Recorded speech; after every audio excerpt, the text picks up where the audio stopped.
What is up, guys? Welcome to today's video. In today's video, we will be talking about the newest episode of Daredevil Born Again. But before we do that, if you are new here, please like, share, and subscribe. Like this video, subscribe to the channel. You can also become a channel member again. I don't know if I have those perks set up, but super thanks, giving a gift, all of that good stuff. All of that helps keep this channel up and running, and I am grateful and thankful for everything.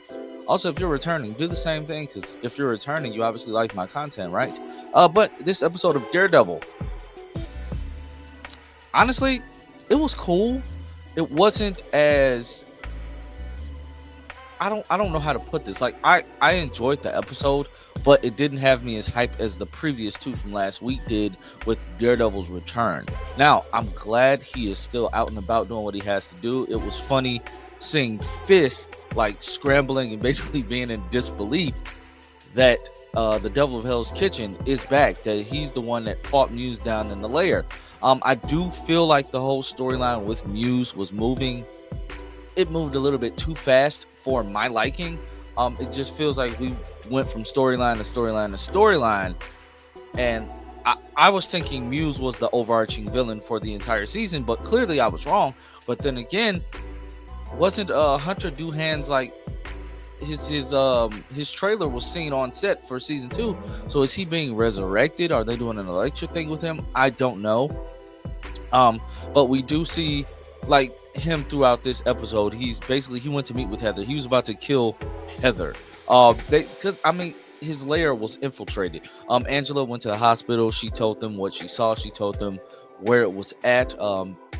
They know that she was almost drained of all of her blood, but she does tell them that Daredevil came to save her. And when Fisk found that information out, it's like he saw a ghost. It was hilarious. It was hilarious. Now I must say, Buck and I'm gonna call the other guy, because his character is just such a suck up. Like, he's a simp for Fisk. They're telling Fisk all of this, and like they're not getting the fact that this is not something that Fisk wants to hear right now. So I would have taken the hint, but I mean, hey, he wants to have the task force on it. The task force is handling it. The way he handled that, me and my wife both agreed that it works out in Matt's favor, but people know that Daredevil is the one that went in there that saved Heather. People know. They saw Daredevil go through the window. It was broad daylight. It would be impossible to miss. Who else is busting through the window like that? Now, let's just say Muse. Is it just me, or was Muse in the other episodes like physically bigger as far as in the suit? Was that Hunter Doohan in the suit the entire time? I personally don't think so. I think it was meant to throw us off, but we all know that he was cast as Muse because he was so creepy. But we also learned that why he was such a proficient fighter against Daredevil, well, he was trained in Taekwondo. What did he do with that? Killed his Taekwondo instructor. This guy has had so many commitments, and by commitments, he's been committed to psych wards since he was a teenager. Like, the guy's nuts, and you can tell that. I mean, his nose started bleeding. Heather pointed it out, and he took the blood and started painting with it and painted the Muse mask. That's when Heather, it finally clicked for her. And what she said to him in the moment, like, she was trying to show that she was brave, trying to show that she was fearless, but saying like, anybody that wears a mask is a coward. You're not a hero. You're not brave. Yada yada yada. Only for Daredevil to bust through and save her. But even though that fight was epic, like, I love that. Like, Matt wasn't holding any punches, and then using the grappling hook and shooting it through his shoulder. Oh my god, it was blood everywhere. It was blood on the tarp. It was his blood on the tarp that he was going to use for Heather's body.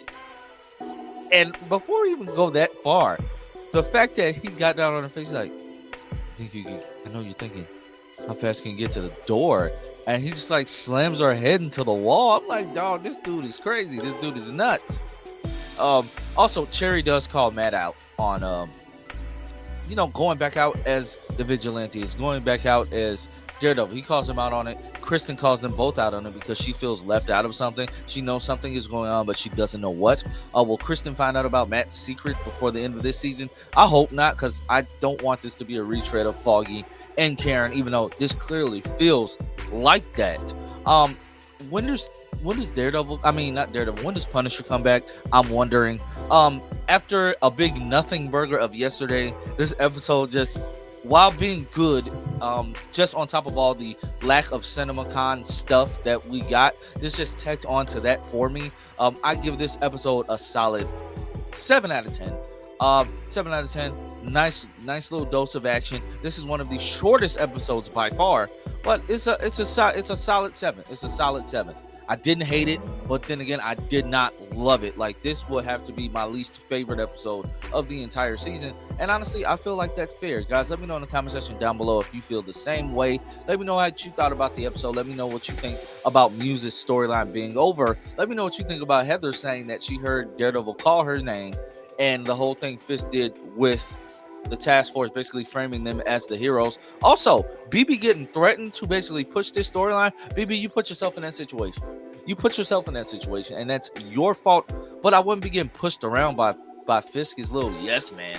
Like, screw him. Like, I'm not worried about that guy. But he does give off psychotic vibes. Like, honestly, he gives off psychotic vibes, and that goes along with Fisk and everything he stands for. Also, does anybody think Vanessa was setting up Fisk, or was Vanessa playing Luca? Because I don't think Fisk just has Buck in waiting to kill somebody. I don't think Fisk knew that. Well, I mean, Fisk might have known that Vanessa was trying to set him up. I don't know. It was unclear. Maybe we find out next week. I hope we find out next week. But what do you guys think? Let me know everything in the comment section down below, and I will catch you all next time.